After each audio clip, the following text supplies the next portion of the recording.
The most important thing with bulbs is you want to get them at the right depth, and you want to space them correctly.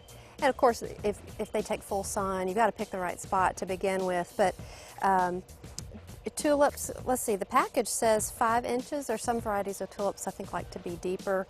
We actually have an article on the website that has a good chart of what depth to plant what bulbs. Okay. The fun thing about spring bulbs is you can come out here in the fall and just, you can buy them by the bag. They're really economical. You can pack them into spaces, and then you cover them up and just wait for spring. And then it's like a surprise. Then it's like a surprise. Yeah. This is a little mini auger that attaches to a drill.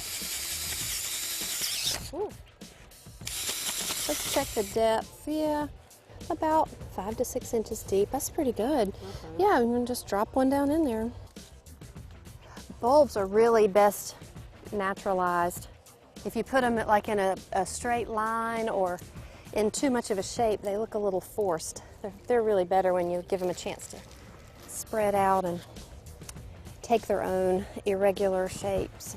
But you know, where I live in North Carolina, a lot of bulbs, these bulbs do great, but some of the other ones will freeze in the winter. You have to dig them up and store them someplace warm. You have to dig up caladiums, right? Right.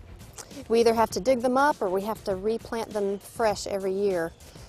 Because they don't handle the cold snow very well. That looks pretty good. So it doesn't look like we did anything, but in the spring you're going to have a really nice surprise out here. I'll have to give you a call. Oh, I want to see pictures. Okay.